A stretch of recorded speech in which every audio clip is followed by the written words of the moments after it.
Okay. All right.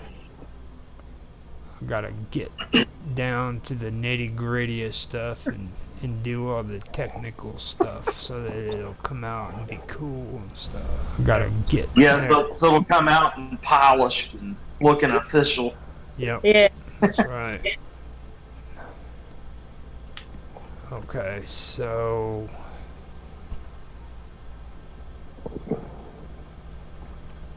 I'm pretty sure that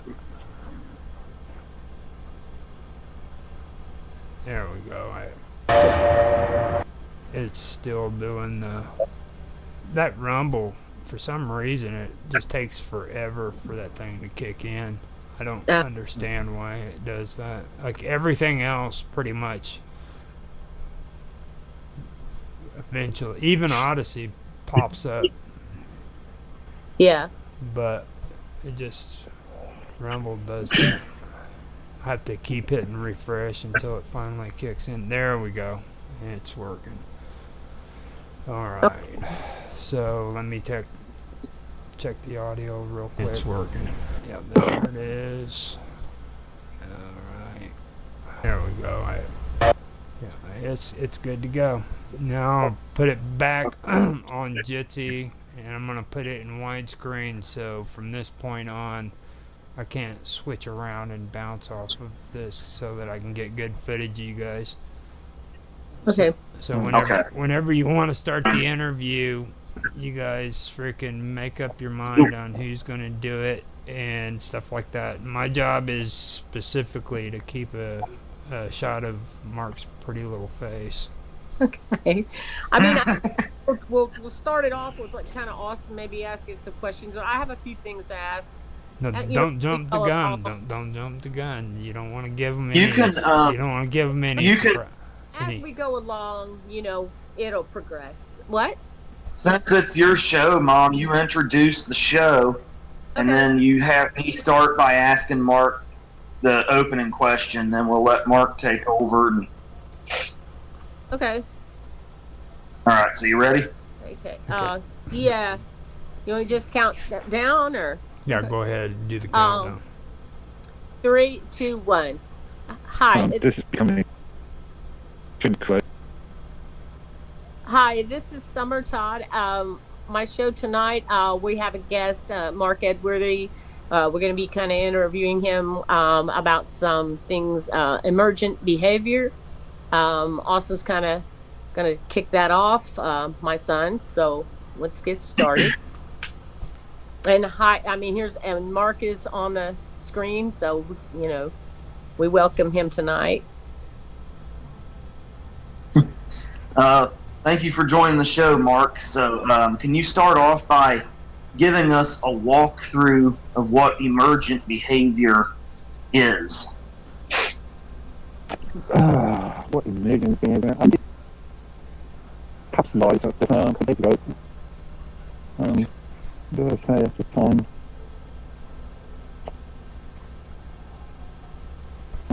So I've got to go through and just comment on. To remind myself. See ya. I think he's having audio. Can you hear him, Roger? He's having a little bit of an audio issue. Okay. Yeah. Give it a second. It usually straightens out with him. See, there's some kind of weird thing that happens with his head. It could be his head or his face, one of the two. Yeah, I didn't hear a word he said because he was cutting in and out. Yeah. Do I need to ask him again, or did you get what he said? It's becoming extremely crackly. Yeah, the same on this side This too. is becoming extremely crackly. Last time I came across this problem, it was easy for me to restart my entire machine. Now, do like you usually do. Back out and come back in. Yeah, no, it's going to be easy. It's probably something to my audio framework. I'm going to have to restart the machine, so that'll give me a few minutes. Okay. That's fine. Okay. while he's doing that, I guess we could kick off with a little story. I mean, that little from Yeah. that Austin and I discussed. Do you want to do that, Austin? Yeah. Yeah, we can. Do you remember? You remember all the details? I'm pretty sure I do now. This is just Mark's having some technical difficulties, so we're just kind of moving on a little bit. I don't know if this is an example of emergent behavior, but this was probably when was back in the 90s. My husband had his cell phone on our dining room table, and then like Austin and I were in the living room, and then my husband and my daughter were on a computer in another room. And she had her phone. She had a cell phone. So, I'm talking to Austin. We're just chatting, watching TV or something, and then the next thing you know, my husband comes storming into the living room and told Austin, he said, "I told you to stay off my phone and quit messing with my phone." And I'm like, "What are you talking about?" I said, "First off, Austin's been here with me the whole time." And he said, "Well, I just got a call, came into Chantel's phone." And I'm like, "Well, I don't know how that happened because, I said, "Where is your phone?" I didn't even know where his phone was. And he's like, "Well, it's in the dining room." I said, "Well, Austin's been here with me in the living room, so there's no way he could get in the dining room without me, he's been here with me." So that was kind of freaky. I don't, he couldn't figure out how it happened. And the call was on his call log. But actually, I think when he went in there, the phone might have been off too. And that was another strange thing. But in our house, there were two rooms that were very haunted. It was the dining room where his phone was, and the computer room where my daughter's phone was, and they, where they were on the computer. So I always thought that was kind of strange. I don't know if that's emergent behavior, but it's definitely a little paranormal. So,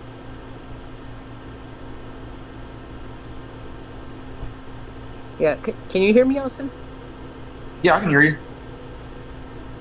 Yeah. Still there, Roger? I don't know. Is he gone too? I don't know. Let me scroll down here. Oh, his microphone's turned off. Why do you do that? I wonder. And maybe he's Maybe he's listening in on us. Oh. Well. Yeah, that was one example. I don't know. Did we have some other weird computer things happen at that? We used to have the printer come on by itself and print stuff out, and sometimes jobs weren't even queued up in it. Right. That was kind of. I mean, if it's one thing if jobs were queued up in it and then it got rebooted, but there was times that happened and that wasn't the case.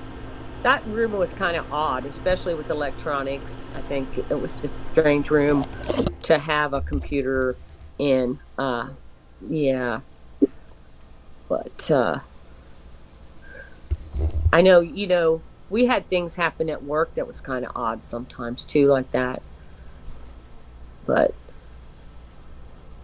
the weird thing about computers that I think is like,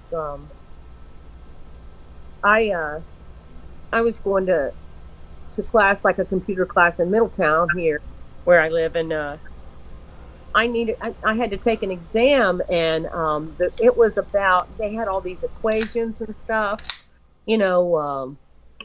mathematical equations and things like that. And I don't know what that had to do with computer stuff, but I guess it was just learning how to do those equations. But so I get into the exam and I realize I have no idea what I'm doing. So I'm trying to figure out what I'm going to do, because I was like, I'm going to flunk this exam. And I went back into another screen, and I found all the answers from the person that had been there before. And I knew a couple of them were right. So I thought, well, I'll use these, because there's no way I'm going to do it. So I did. And what was really weird is they were all there. But when I got to the computer to do the exam, I logged in. So how is that stuff out there? I mean, I know there's history out there, but how is the whole all of that person's answers on that screen? How did I find those? You know, it's kind of odd. It's Yep. like if you look around enough, whatever's been on a computer, you'll find it somewhere. It's almost Oh like yeah, confused absolutely. them. Now, You see, know, back whenever I remember first hearing about all the stuff on computers, and especially the web, everybody used to say if you put it on the internet, there's no deleting it. It's there. yeah, it is. And But now all of a sudden people just don't acknowledge that. They're acting like they can just delete everything that they put on here, like, and it'll go away.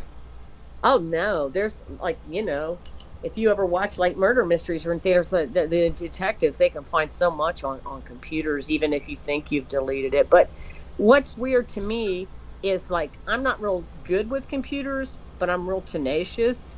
So there's been times where I'm looking for something and I'm just trying to figure out stuff, and then it's like you're going off. This is really weird. It's like you're going for a walk and you're going into the forest and you keep going and you find something, and that's what you do on computers. Sometimes you be trying to find something for yourself, and the next thing you know, you found something you shouldn't have found, or it's just something that comes up and it's strange like that. And that's why I don't trust them, because I think with we got our banking and we got our stuff online, and you can just accidentally get into stuff. And if you're on them enough and long enough, I think the computers can even get like confused. It seems like I know that I really have gotten into some areas like at work. Sometimes I'm like, I know I'm not supposed to be here, and I don't know how I got here. So I don't know how that happens. I just guess because it's all out there, like you said. I remember years ago, my dad was having issues with his cell phone, so he called the customer support, and it was in India. Yeah, And this was the Indian tech support guru talking to him. He had dad getting into all kinds of stuff on his phone that he wasn't even aware existed. that's Dad was just he was just blown away. He was like, it's like I didn't even know my phone could do some of the stuff this guy had me doing on my well, phone, and some of the stuff that was on it even existed. Well, that's the way everything is now, though. Like with our cars and everything, we don't know half the stuff that they do, and there's just Oh, not even a quarter. right. I say, are you back, Mark? Yeah, I'm back. Okay, Thanks. we can hear you better. Cool. Yeah, Okay, yeah. so I can no crackling now. Roger, do you want me to ask Mark the opening question again, or did you did You you get his can answer? you can do it if you want. I mean, we're Yeah, already in the middle of the episode, and right. So yeah, go ahead. I'll, I'll ask him again. All right. So thanks again for joining our show tonight, Mark. It's always a pleasure to talk to you.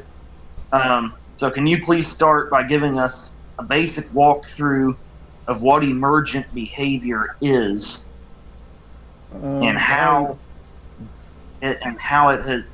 how it has arisen to be a thing in the technology world. How's it risen? I'm not sure about how it has arisen. That's probably a very complicated subject. But just to give you a definition, emergent behavior is something that is a non-obvious side effect of bringing together a new combination of capabilities. So, as an example, um,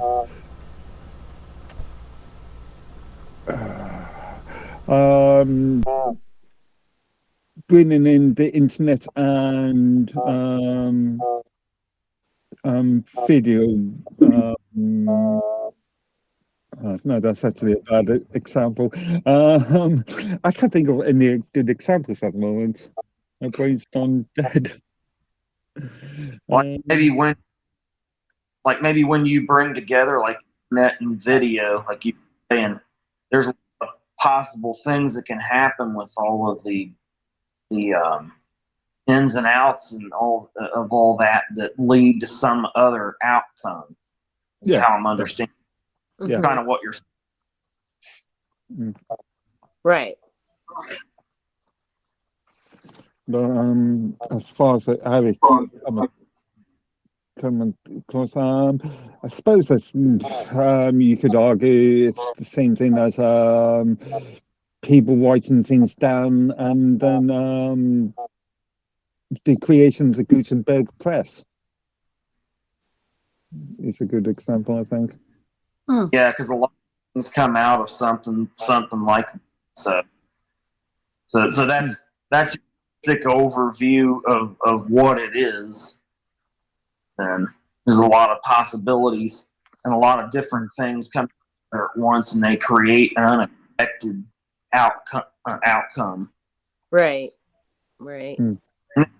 In your opinion, Mark, being a big tech support guy, having been in this field for years, like you've been, do you think it's just the result of bringing a lot of different operating systems and operations together, or do you think it's possible that technology to some extent is taking on a life of its own? Life of its own, in what sense? I suppose you could argue any technology, may that be a pencil or a computer or the wheel, has created new ideas, new principles. But it's also the operators, Austin, the people, because like I said, Yeah.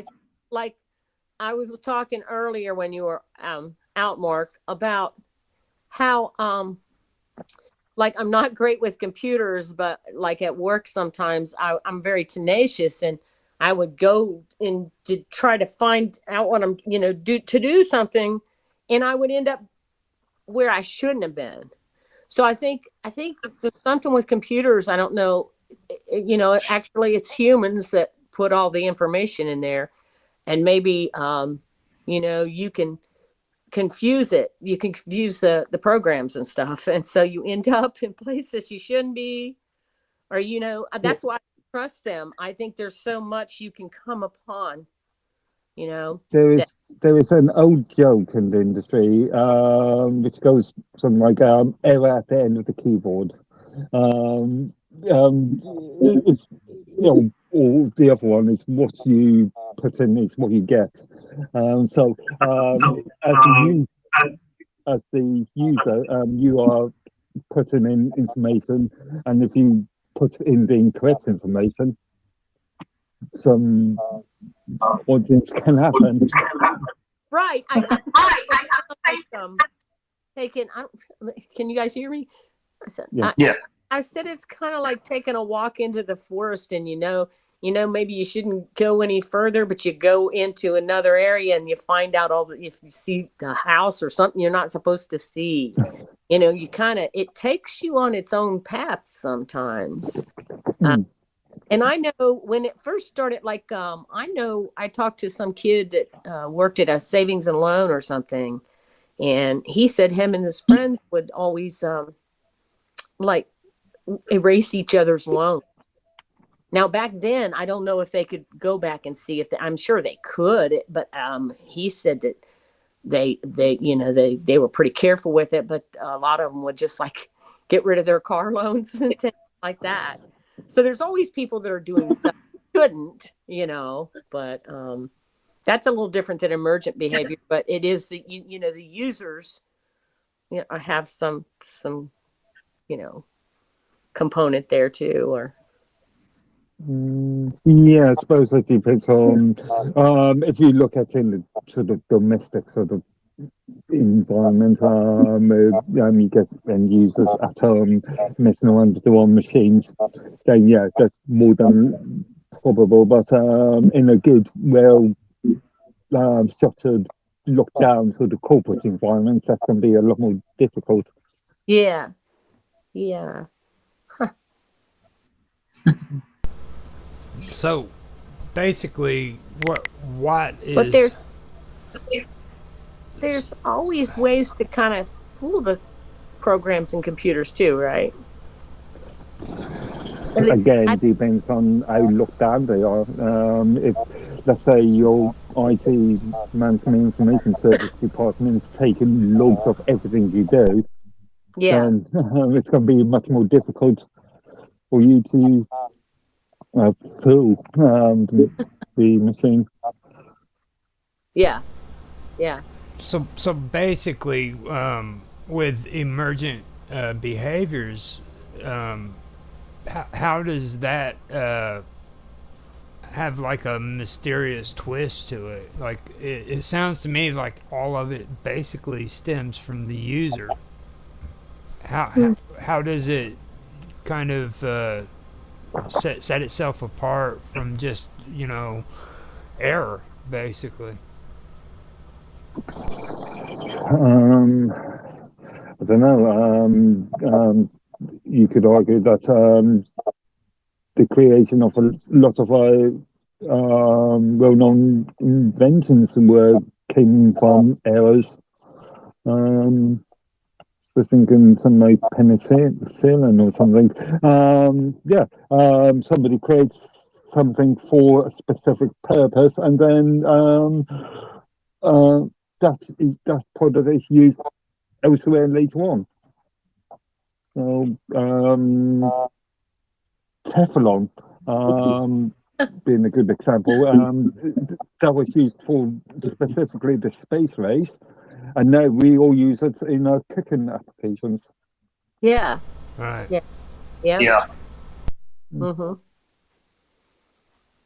It's kind of interesting how stuff takes on a life of its own and morphs into other things. So to me, if you ask me, it's kind of like it starts with the operator, and we set a whole bunch of different things in motion, and it's like this butterfly effect, and we're coming out with results that are far beyond what we set in motion just when we originally put in.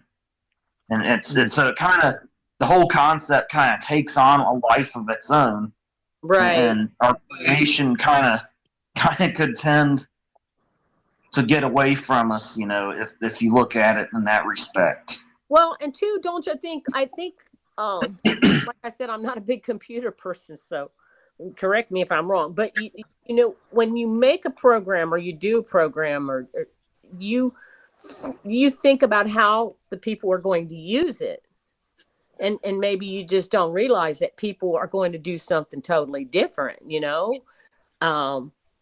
and then that kind of messes things up, or there's an unintended consequence on the computer or with the program. I've seen that just from paying online bills. Like, there'll be some weird little thing that just confuses everybody, but when they actually put that into place, that somebody was thinking, oh, they'll just go to this screen and then they'll know what to do, and then they'll go to this next screen. But then everybody kind of gets all balled up there. So then you call customer service, and there's like millions of people on the line because they're like, we were all stuck at this place. And so I think that's a lot of it is we program everything we kind of trying to think of how the other person is going to think. We do it with our cars and stuff too. It's like, oh, that's supposed to be real easy to do something in a car, but then you're in there and you're like, who thought of this? How does this work? So I guess that's a lot of it. And then I don't know if that's emergent behavior, but yeah. I mean, in a way, it sort of is, because it is like I was saying, it takes on unintended consequences and things such as that, but not in the way of a computer taking on a life of its own. Right, because they say Now, Now, Mark, when working in the field, have you ever observed computers talking to each other when they were not programmed to do so, or doing things they were not necessarily programmed to do? Not intentionally programmed. So a bug might arise, which, I don't know, you inputting something into a database, and then a bug arises, and that clears those database records, as an example. Okay. Oh, okay. Yeah. Hmm. Just as the most And- obvious example. Now, earlier,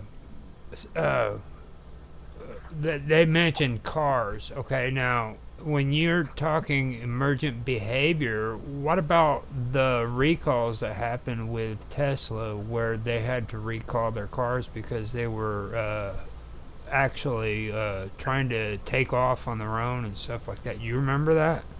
yeah, I think I did remember hearing that. Didn't you? Yeah, Yeah. I've heard so many scare stories about electronic vehicles. They Electric said the vehicles. AI was screwing up on them, and they had to recall them because of it. Yeah. Yeah, I've seen this in other industries. At the end of the day, it's really down to testing and quality assurance processes. Or the majority of it is. If you produce something that has some, let's say, dodgy sort of code in it, and that will appear sooner or later when the users are using it. But this is why when if you've noticed in the Canaries room, it's on mine, I was always talking about quality assurance, making sure that the quality assurance processes are up to scratch. Yeah. Now, since you're actually on this show, I have the privilege of being able to ask you this question, and it actually is suitable. Okay. Okay. Now, okay, so here goes. Do you see, because of emergent behavior, a chance that someday technology will freaking take over the world and destroy mankind? Oh, I've read so much science fiction in my time. Never say never. I think it would be the best answer for that. Who knows what could happen? Right. Yeah. Well, I just wanted to know if there was a possibility that there'll be a rise of the Terminator and not Any Arnold Schwarzenegger. anything is possible. RoboCop. It's the probability that is the important issue. okay. So It's possible, but not probable. back a while ago, you sent me an article that had to do with that computer over in England that I made a video out of. You remember that? Where it The was, ghost story. yeah, the Yes, ghost story. the 1984 thing, 82 thing. You shared that with Austin and everybody, I believe, wasn't it, earlier? Now, do you believe that that could be a form of emergence behavior?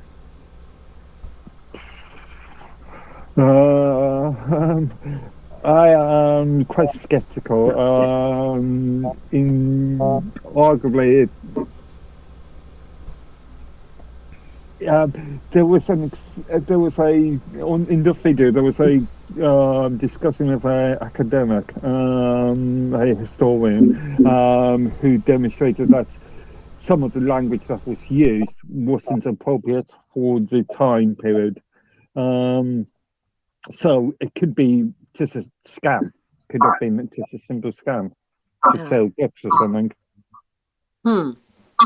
It's impossible to say for sure exactly what happened, but it's just something we keep an open mind to, basically. Right.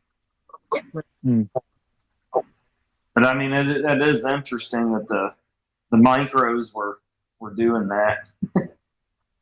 Now, when you're talking language too, are you talking computer language? Oh no, the story was about what was that, BBC micro that was just a solitary machine in some of these office that was spitting out what seemed to be a conversation from some sort of time traveler from the 16th century or something. Yeah, that's really odd. I saw that. I was watching that. That is really. Yeah, they were. My understanding of it in a nutshell was someone from the year 200109 took a computer of someone in the 1500s because they had time travel technology by then. Yeah. And the person in the 1500s used the computer to communicate with a BBC micro in 1985.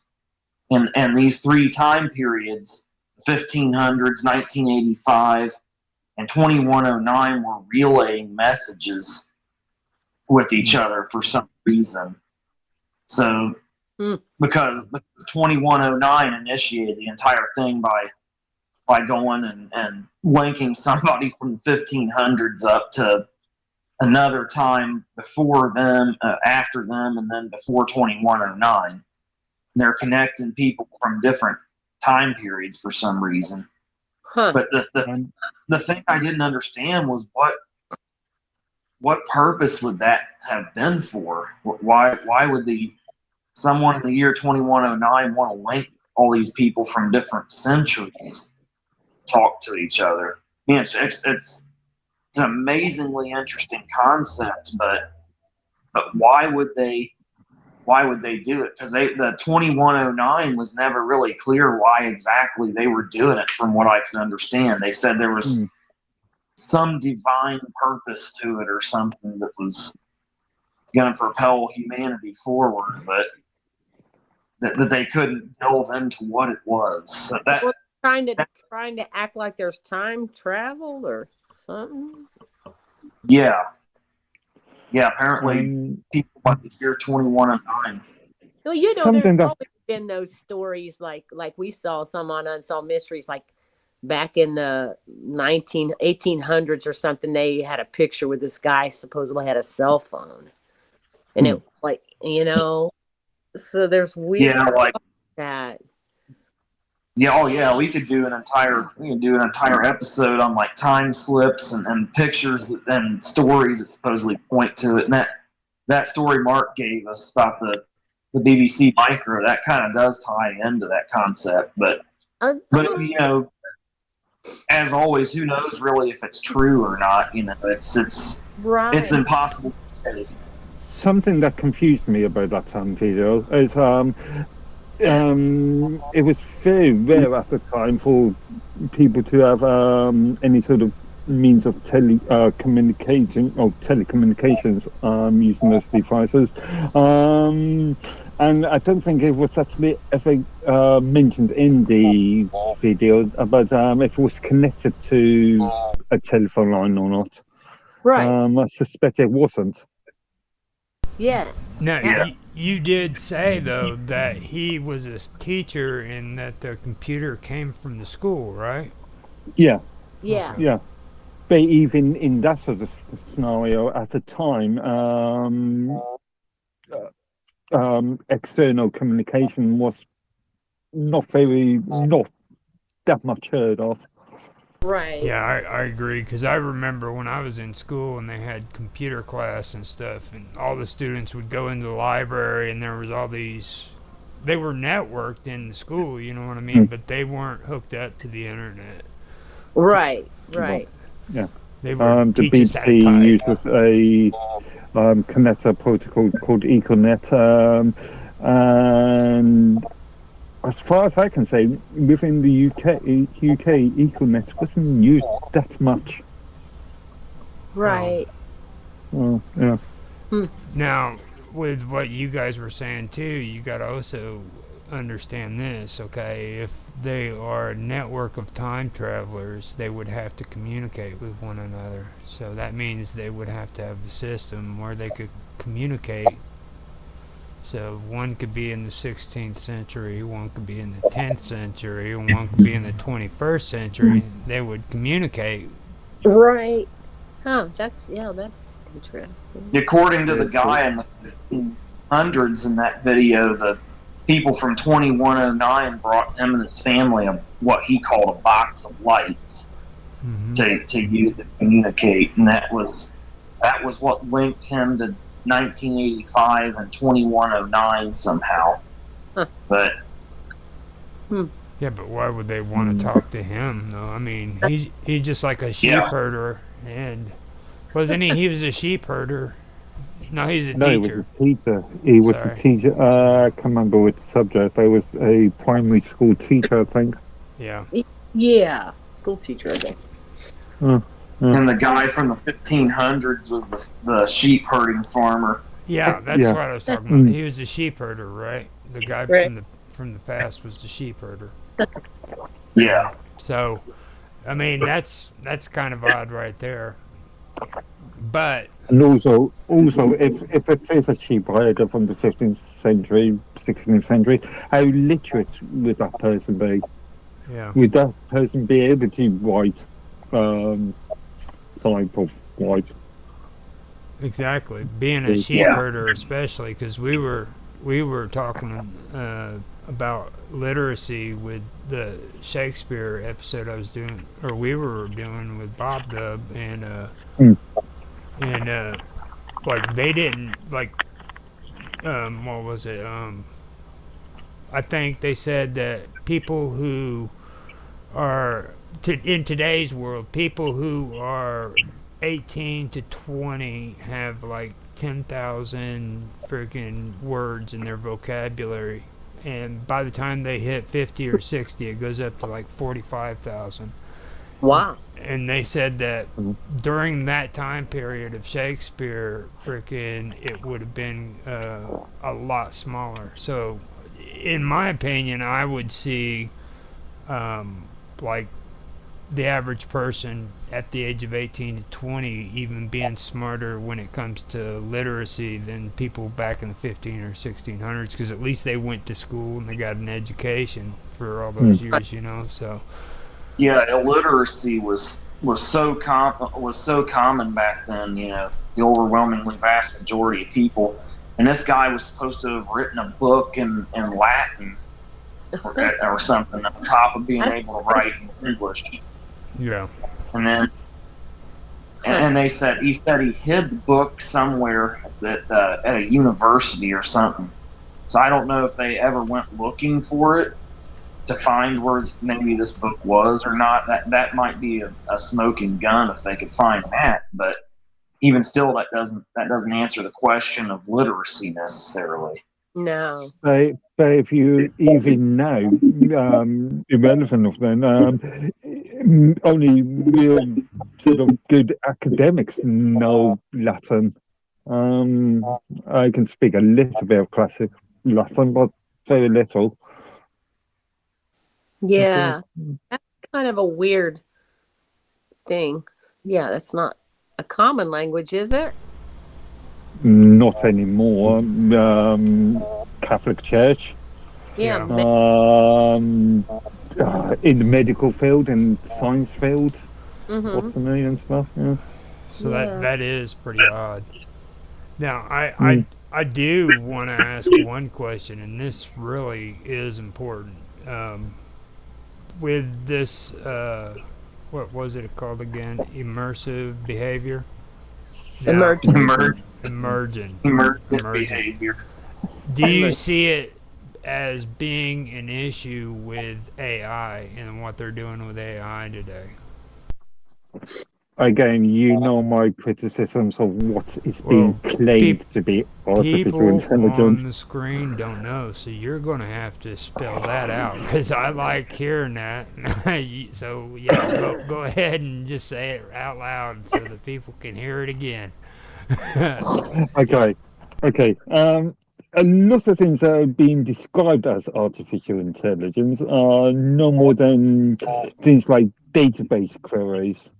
We've had database queries for decades now. Mm-hmm.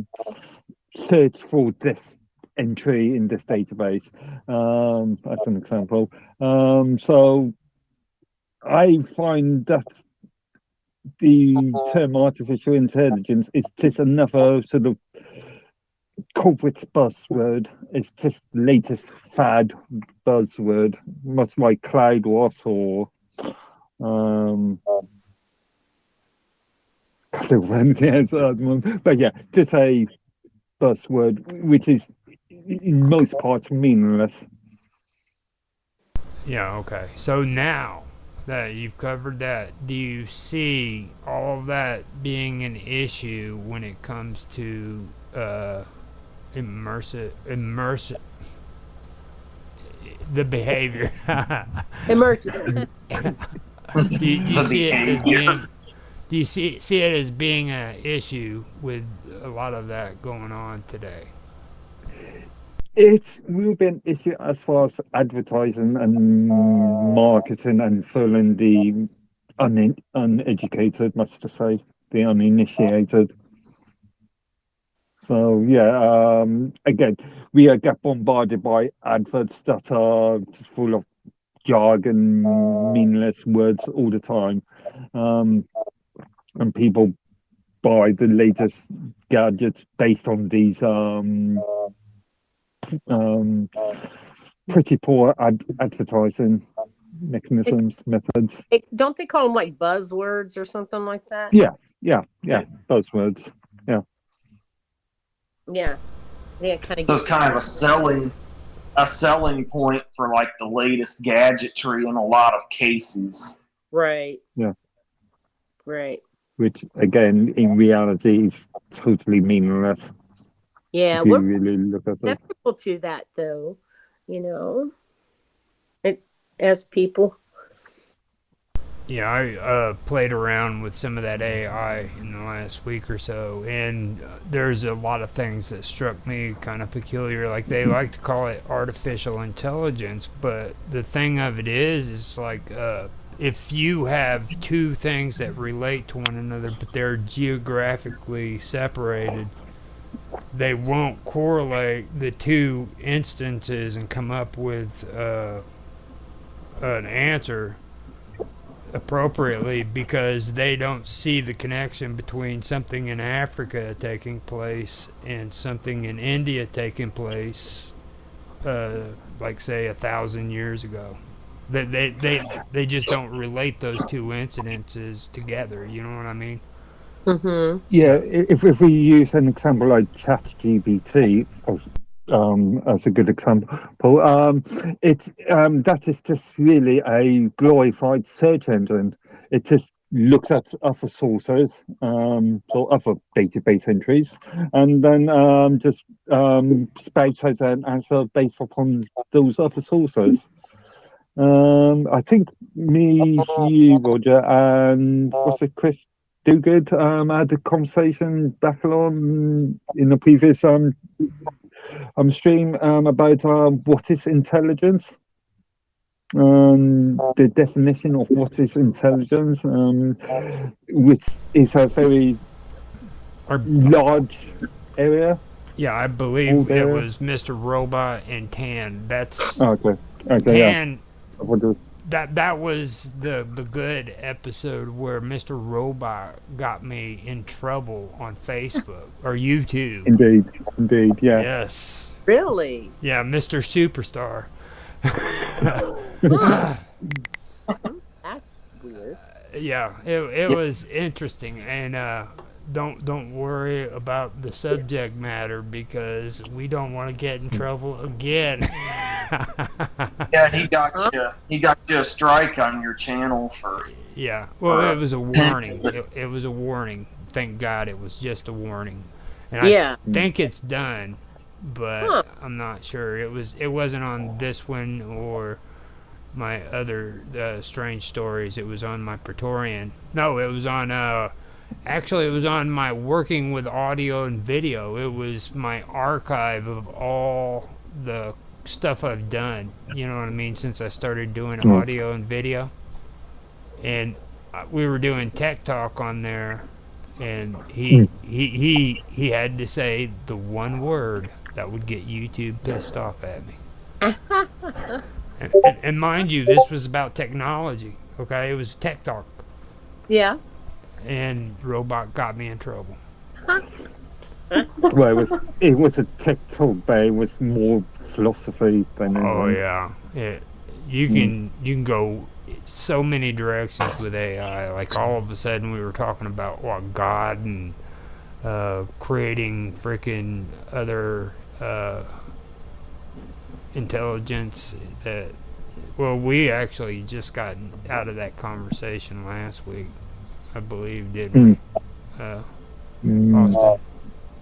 Fairly. Yeah.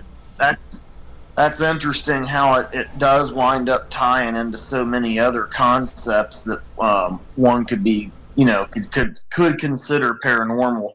Right. I think me and you, and I think the three of us on one episode of the mystery show, it might have been a couple weeks ago. I was talking about how, since we're spirits or energy, so to speak, they could get into technology and eventually use it to break down the barrier that exists between the world of the living and the dead. I think you might remember that, Roger. Yeah, I think I remember you talking about that. So Yeah. that's the principles of the 19th century and seances and all that paranormal sort of stuff. Yeah. Okay. Yeah. That was what it was actually that started the whole conversation. It got pretty good, but then Mark, we started talking about emergent behavior, and that's when Austin said that we needed to discuss it with you because we want to know if emergent behavior has anything to do with strange phone calls showing up on a phone 10 years after they were sent. We need more details than that, but I doubt it. Well, we've got That details. sounds odd. We got details, believe it or not. I think Summer has a story that she needs to tell you about a telephone call. Oh, about my husband's when his phone called mine. Yeah. Yeah. Yeah, you should tell that story. Yeah, tell the story. I just I had gotten a new phone, but it wasn't very new. I had had a couple months, but my husband's gone. He's deceased, and he'd been deceased probably about 3 years, I think. And I had my phone on the kitchen table, and he's in my contacts. He was in my contacts, and the phone rings, and I go over to it, and his name came up on it was his contact. And I was like, how can that even happen? Because I knew that I used to have Sprint, that they gave him his number to somebody else. Anyway, I tried to answer it, I think. And it was like, there was nothing, like there was nobody there. And I was like, then I thought I imagined it. So, but then it was right there. Like the call came in and it was on my record, because I showed it to my daughter. And then I went over to Sprint to try to figure out what happened. I went over to Sprint and asked the guy how that could happen. And he's like, it shouldn't have happened. And I said, well, his number's been reassigned, right? And he was like, yes, it has been. He said, so even if somebody, whoever it's reassigned to, called you, it wouldn't come up. It would come up as an unknown number now for you.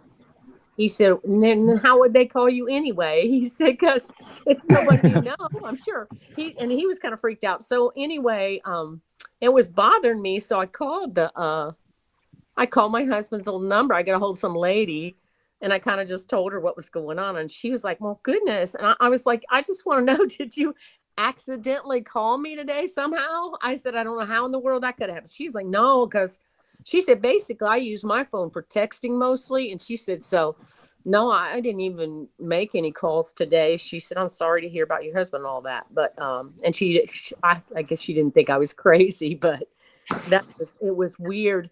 And I just couldn't figure it out. And it wasn't like there was a message he was trying to tell me. I don't think anything was going on in my life at that time that, if it was a warning or something, it didn't seem like. It was just strange. So yeah, and I've heard people say that happens. And then somebody was telling me, they tried to tell me, they were like, well, it doesn't matter as long it doesn't matter if that number was reassigned. If you've got it in your contacts, it can call you. So I'm like, I don't know. No. It's possible if they were given the same SIM card and your contact was still stored on that SIM card, but that's very unlikely. But then I'd be getting calls from this lady all the time, and actually she said, I've had the number a while, and I was like, yeah, that's what I was just trying to figure it out. And the guy at the Sprint store was like, he was kind of freaked out. He was probably in his late 20s. He's like, I really don't even know how that could happen.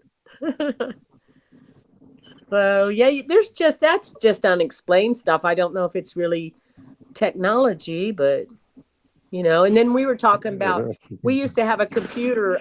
It was in this room. Well, we lived in this old haunted house, so the library where we had our computer, that room was always weird.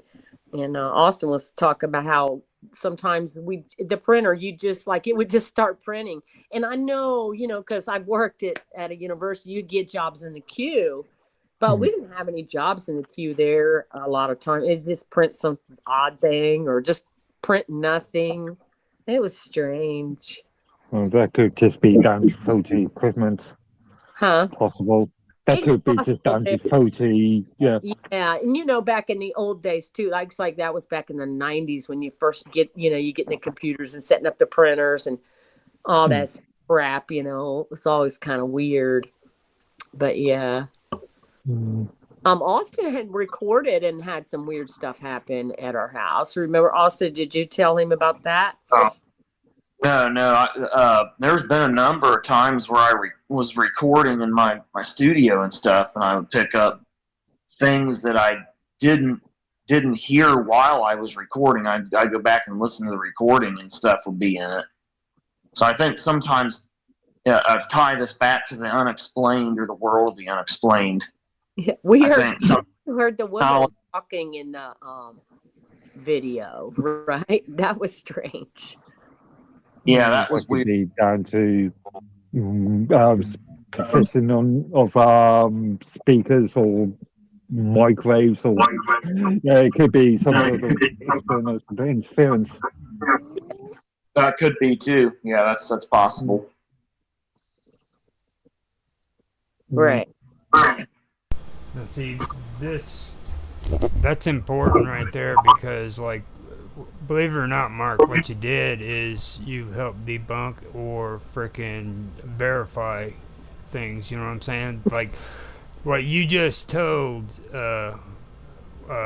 what's her face? I'm having a brain fart. Summer is something that verifies that this shouldn't have happened, you know what I mean? Like, her incident is something that shouldn't have happened when it comes to electronics. Whereas you told Austin that could have been because of feedback, it could have been from technical issues, things of that nature. Yeah. So that is the way it usually works out, you know what I mean? That's actually a part of the paranormal too. Like, a lot of people don't see that because they always watch Ghost Hunters and some cool freaking show where people are running from ghosts in dark alleys, Isn't the term paranormal attributed to things they cannot explain? Right, exactly. So in Austin's case, his issues could have been explained because of bad placement of speakers, as an example. Right. And see, that's what I'm saying. That's also a part of, like, doing the whole paranormal thing. Like, people also debunk it to where they make sure that it's verified. Like, you don't just go out and say that this is a paranormal event when there's something that can be freaking attributed to it, you know what I mean? Like speakers or stuff like that, Right.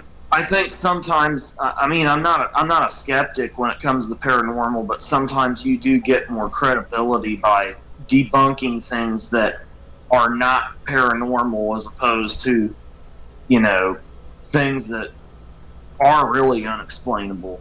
Right. Because, you know, you got some people, they think everything's paranormal phenomenon, but it not always, it isn't always. So you got to learn to debunk some things, and then, you know, that way you sort out better what's unexplained and what isn't. Right. I did think it was odd recordings because most of the time you didn't have a lot of interference. It was their very clear recordings you have, Austin, and then Oh it's just yeah, scared the one where, and not, yeah, like it sounds like somebody's walking around in a downstairs in the house, and that's funny too because we didn't have carpet, we had big rugs and stuff, so it was really strange. It was pretty weird. Now, I one thing I would suggest is try to reenact the sound. Yeah, I Okay. think we've done that before too. And With do it from any kind of way that you could possibly imagine. And if you can't duplicate the exact audio that you got, then you know something's up. right. okay. It could be, Yeah, I don't know, it could be, I was thinking about it could be wind, it could be, I don't know, rodents in the crevices or your walls or something. It could be Mm-hmm. a million and one different things, yeah. And then I think when you left for a little bit, we talked about another phone thing that happened. Maybe it's weird because it was my husband's phone again. But this was when he was alive. He was in a room with my daughter, and they were on a computer, and she had her little cell phone beside her. And then Austin was in another room. We were talking, and then so my husband's phone was in another room on a dining room table, and I think it was off. So he was with my daughter, and I guess he got like an incoming call from his phone. So he comes storming out to the living room, and was Austin. I don't know how old Austin was then. A little bit young. Not, he was maybe just a teenager, but maybe not even a teenager. And my husband was like, I told you to quit messing with my phone all the time. And actually, Austin really didn't mess with his phone much anyway, but he was like, I told you to leave my phone alone. I was like, what are you talking about? I said, because Austin's been here with me the whole time. I said, where is your phone? I didn't even know where his phone was. And he was like, it was on the dining room. He had to go in the dining room. And I was like, no, he didn't. I said, he's been here with me the whole time. So, and I even think, like I was telling Roger, I think the phone was off. I think his phone was off. So I don't know and how his phone called my daughter's phone. But like I said, I think if you do believe in ghosts, I believe our house was haunted. And those were the two worst rooms too. There was a dining room that was pretty haunted. And then, like I said, that weird computer room. There was always weird stuff going on in there anyway. So I don't know what that was about, but yeah. And I think if there is such a thing as ghosts, it liked to mess with people in the house and make them mad at each other. And Austin and his dad didn't always get along, so it was like, this is gonna be fun. Yeah. So, you noticed that, didn't you, Austin? Yeah, I did. See, I told Mark before we got on here that he was going to have to deal with some hardcore situations in this conversation. So, I just now got him to where he would talk about Shakespeare and stuff like that with me, and Yeah, yeah. so what is your take though, Mark, when it comes to like spirits, even supernatural? Like there's a difference between supernatural and paranormal and technology. Right. So like what's your take on that? Do you think there's any kind of valid point to it? I am going to go down on my sort of agnostic sort of approach on this one. There is no evidence no direct evidence to suggest that there is such things as ghosts. Yeah. Not to say there isn't, but right. There is no actual direct evidence. Right. Right. Well, they never really have. Yeah. I Mm. mean, if you look at people's stories and stuff, I guess, you have to think maybe it can't You have to all think there's something to it, even though be. even Yeah. though we have direct evidence. Right. Mm. Right. I Yeah. kind of never really believed in ghosts or anything until I moved into that house. I mean, there had been some weird stuff happen to me a little bit here and there, especially at my parents' house where I grew up. But I never really overthought that, and I kind of forgot it as I was getting older. And then we moved to this house, and it definitely had its share of events that were unexplained. So Yeah, not funny electronic, but you mentioned that. My parents' place, the place that I grew up in, my mum always used to swear there was a ghost in the attic. I always put it down just to wind on. It was it's a 3-story sort of normal terrace house. So yeah, yeah, I always put that down to wind. right, right. I mean, Yeah, I but think always a way you can maybe say, "Oh, it could be something else." Yeah. do you think that possibly there could be a connection between electronics and ghosts if ghosts did exist? There is an argument to say that when you die, for a better word, your soul is you are we are energy related beings, and energy doesn't disperse or doesn't get destroyed. So you could argue that is a form of a soul, and therefore, if energy doesn't get destroyed, the soul, quote unquote, is still out there somewhere. Right. Does that make Right. sense? Yeah. And Right. um, That does make sense. Like we've actually mentioned that before. It's like energy can't be created or destroyed. It can only be transferred. Mm. Yeah. right. Right. Now that is probably, I would say, about the closest we have to scientific evidence that there could be some kind of afterlife, is the fact that we know we're made up of energy, and it always exists. So I mean, that could very well, that energy, when it's gone or even when we're still alive, could interfere with electronics in ways that we're not scientifically aware of as of yet. Right. Right. But to call a soul or energy a conscious entity is a bit, yeah, it's a bit of a weird sort of concept. Right.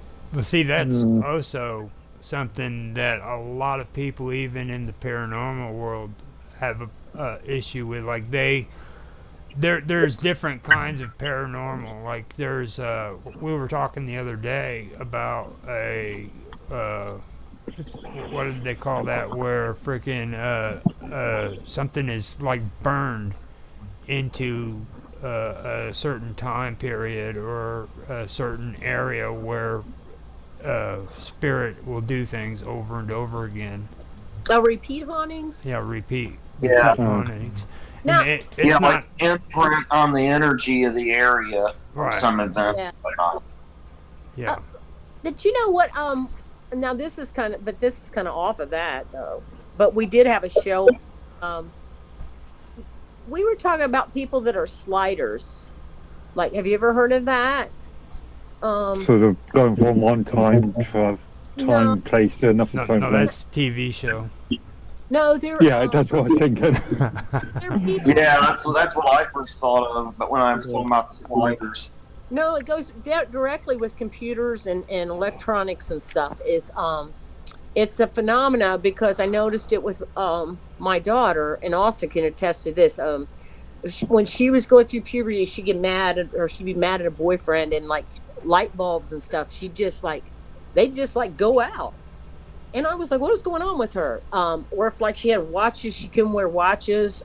Computers would do weird stuff because I guess it's just a real intense energy she had. Mm. And So I was reading a story about it. A woman said, I can't wear watches because if I get upset or I'm highly emotional, they never work. And they're sliders. They Mm. call them sliders, and they affect, like, there's actually people sometimes at work, if they get upset, they mess up their computers. Their computers just are messed up. And that's actually, I think they've pretty much proven that there are some people like that. And it was weird. I was talking about it at work one day to one of my student workers, and there was a professor, and he's like, I can't wear watches, and he's a real intelligent guy. He was like, I can't wear watches. I can't. He said he said, I've got a box of watches at home, and he said they all blip out. He said, I don't know if it's something with my chemistry or so there. I think there is something to that, but because some of us have more energy or electronic energy or electrical energy or something. Well, I've heard. I've heard the watch thing before.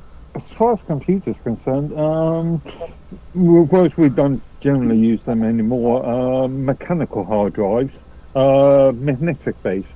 So tape, cassette tape, Yeah, old floppy disks are all magnetic based, and yeah. obviously energy, electricity can actually change the flow of that magnetism.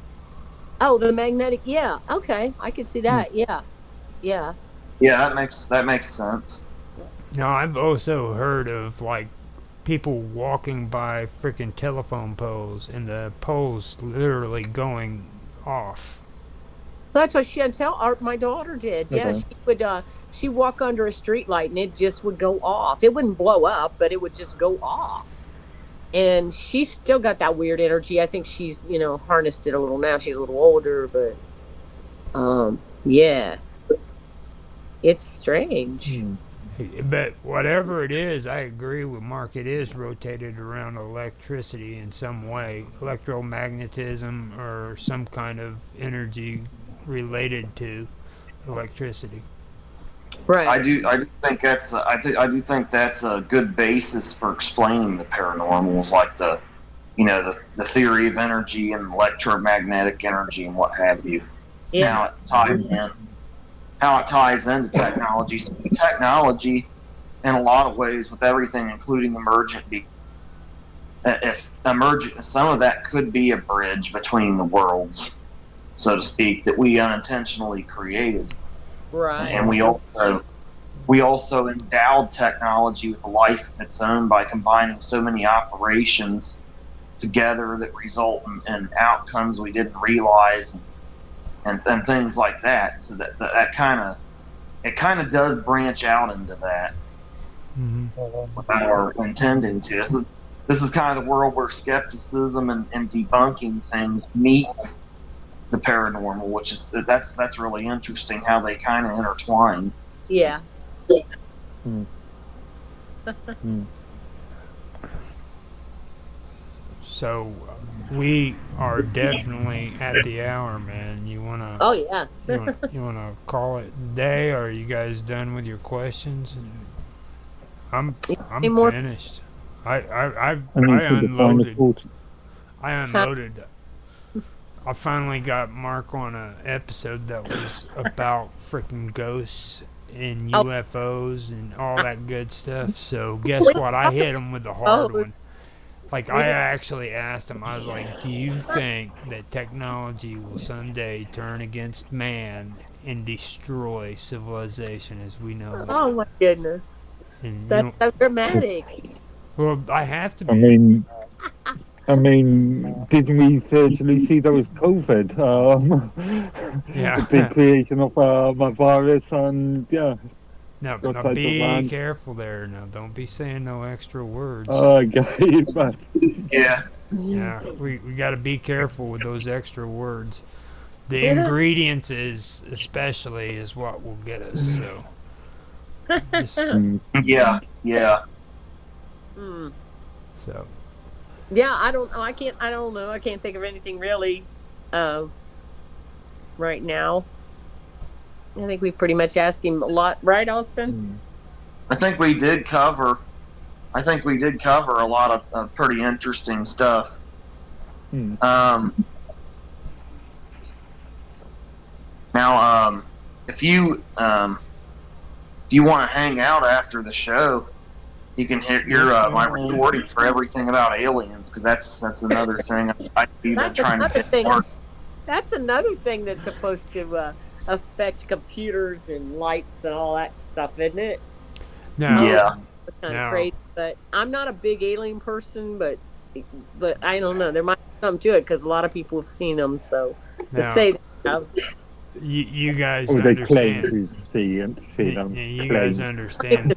This could be a little too hardcore for Mark. I mean, he's like, now we're talking about ghosts. I had him on talking about Shakespeare. Now you want to talk about aliens with him? He's gonna not the talk to alien me person. for like. Is it too much for him to deal with at one time? When you No, I think I'm okay. I think I'm okay. You're gonna be able to handle it. Okay, cool.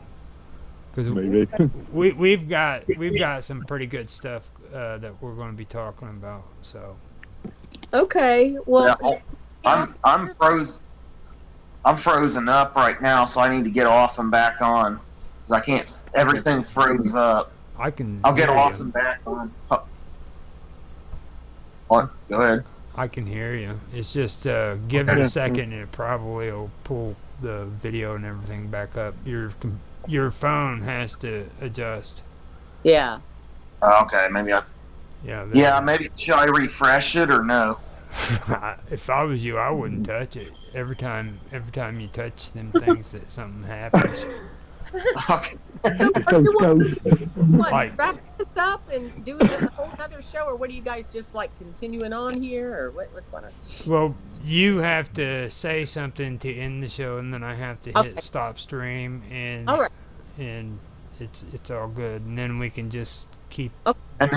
And then we'll sit and talk after the stream about what I'm gonna talk about for a minute, and then he'll record me talking about it. So Just you invite got me. you got to I'm say fine. your fancy words. Well, just invite me back in after I get off of here, and I'm gonna go get something to eat. Yeah. Okay. All right. I think we're all done tonight with everything, and thanks, Mark, for helping us with our questions and It's been fun. the show. Yeah, thank you for joining the show, Mark. It's always good to talk to you. Okay. So.